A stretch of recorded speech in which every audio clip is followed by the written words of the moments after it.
बिस्मिल्लाहिर्रहमानिर्रहीम। आज हम एक और इम्पोर्टेंट टॉपिक डिस्कस करेंगे एनवायरमेंटल साइंस का, जो कि हमारे पास एक छोटा सा टॉपिक है। Important measures for sustainable development. जैसा कि हमने अपने प्रीवियस लेक्चर में डिस्कस किया था कि हमारे पास सस्टेनेबल डेवलपमेंट क्या होती है, और इसी तरह वो सस्टेनेबल डेवलप का कंसेप्ट कहाँ से आया था, जो कि हमने डिस्कस किया था कि जो सस्टेनेबल डेवलपमेंट का कंसेप्ट था वो ब्रूलैंड कमीशन की जो पेपर था और फ्यूचर, तो उसमें जो टर्म यूज़ की गई थी सस्टेनेबल डेवलपमेंट की 1987 में, तो उसके बाद हमारे पास ये कंसेप्ट आया था सस्टेनेबल डेवलपमेंट। तो सस्टेनेबल डेवलपमेंट के लिए जो इम्पोर्टेंट मेजर्स हैं, बहुत सारी ऐसी मेजरमेंट हैं जो कि हम सस्टेनेबल डेवलपमेंट को मेंटेन रखने के लिए यूज़ कर सकते हैं, एम्प्लॉय कर सकते हैं। तो उनमें से इम्पोर्टेंट कौन सी हैं? तो उनमें से इम्पोर्टेंट ये चार हैं। सबसे पहली है हमारे पास टेक्नोलॉजी। तो देखें, due to the technology now the world has become global village. Technology की बदौलत जो है कि हमारी जो वर्ल्ड है वो एक ग्लोबल विलेज बन चुकी है। जो जो टेक्नोलॉजी इंक्रीज होती जा रही है, इंसान की जो लाइफ है वो आसान होती जा रही है। लेकिन हमें इस चीज़ का ख्याल रखना है कि जो टेक्नोलॉजिकल डेवलपमेंट है उसका हमारे इन्वायरमेंट पर कोई भी बुरा असर ना पड़े। अब यहाँ पर टॉपिक से हट के बात करें तो देखें, जैसे जैसे टेक्नोलॉजी की डेवलपमेंट होती रही, ख़ास तौर पे आफ्टर जो कि हमारे पास इंडस्ट्रियल रेवोल्यूशन थी, उसके बाद जो टेक्नोलॉजी की डेवलपमेंट थी आज 2022 तक, इसने जो वर्ल्ड है उसकी इन्वायरमेंट को बहुत बुरे तरीके से नुकसान पहुंचाया है। जैसे कि इंडस्ट्रियल रेवोल्यूशन के बाद जो फैक्ट्रीज से निकलने वाला धुआं था वो फिजा में जाता रहा, जो उसके केमिकल्स थे वो हमारे वाटर रिजर्वायर से मिलते रहे। इसी तरह डिफोरेस्टेशन होती रही जो है लार्ज एरियाज पर, तो इसने हमारी इन्वायरमेंट को बहुत ज़्यादा नुकसान पहुंचाया, जिसके हम कह सकते हैं कि यहाँ पर टेक्नोलॉजी को इन्वायरमेंटल डेवलपमेंट के साथ ये टेक्नोलॉजी जो है हमारी इन्वायरमेंटल डिके की वजह बनी। तो हमारे पास इम्पोर्टेंट मेजर्स ये हैं कि जो हम टेक्नोलॉजी यहाँ पे यूज़ करें वो इको फ्रेंडली होनी चाहिए, कि उसका हमारी जो बायोस्फीयर है उस पर कोई नेगेटिव इफेक्ट नहीं होना चाहिए, या उसका हमारी आने वाली जो फ्यूचर जनरेशन्स हैं उसकी एबिलिटी पे कोई भी नेगेटिव इफेक्ट्स नहीं होना चाहिए। अडॉप्टेबल होनी चाहिए कि हम उसको अडॉप्ट कर सकें, ताकि लॉन्ग टर्म अगर उसका देखा जाए तो कम नुकसान हों।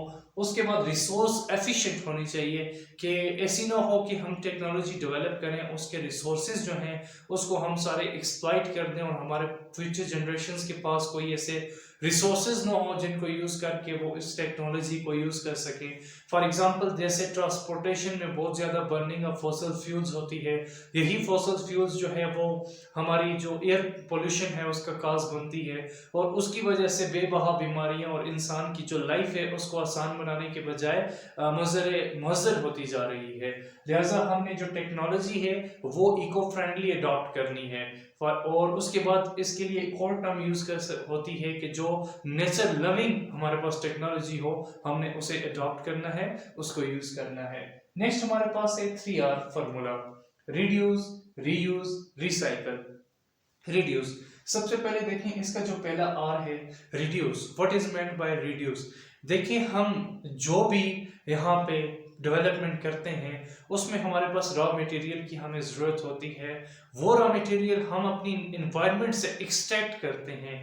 अब कुछ जो हमारे पास रॉ मटेरियल्स होते हैं वो लिमिटेड अमाउंट में मौजूद होते हैं, और कुछ जो हैं वो काफ़ी ज़्यादा अमाउंट में मौजूद होते हैं।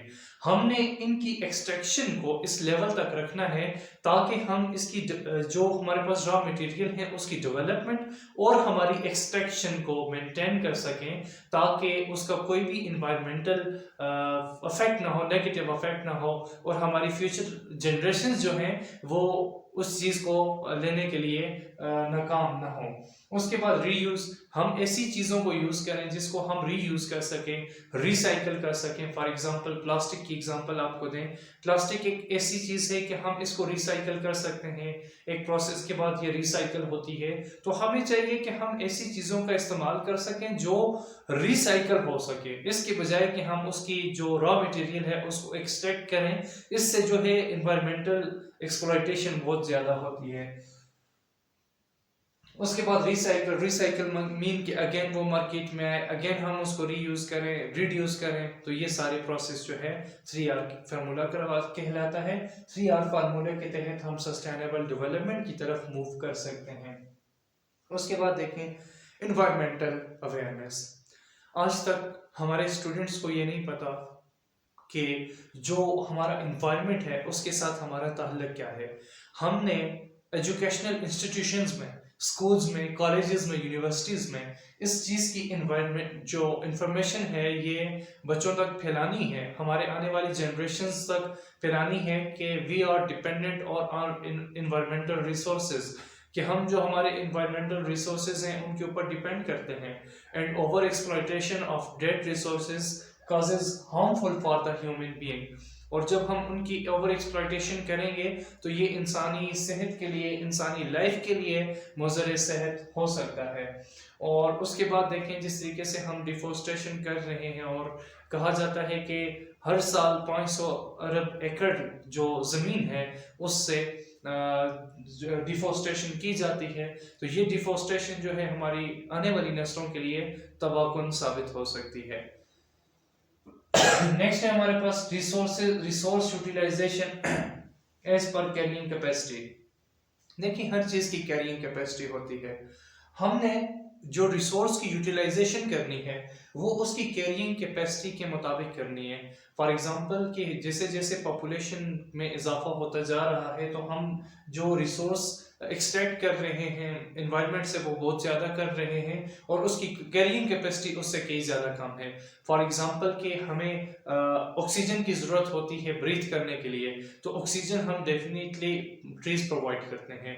अब ट्रीज की जो एक कैपेसिटी है कि कितनी ट्रीज हमें चाहिए इस दुनिया में जो ह्यूमन बीइंग्स हैं उनको ताज़ा ऑक्सीजन फ्राहम करने के लिए, तो जब हम उनकी उस ट्रीज की कैपेसिटी को ओवरलैप कर लेंगे, हम उसे क्रॉस कर देंगे, उनकी कैपेसिटी से आगे गुजर जाएंगे, तो ये आने वाली नस्लों के लिए जो है वो प्रॉब्लम्स क्रिएट करेंगी।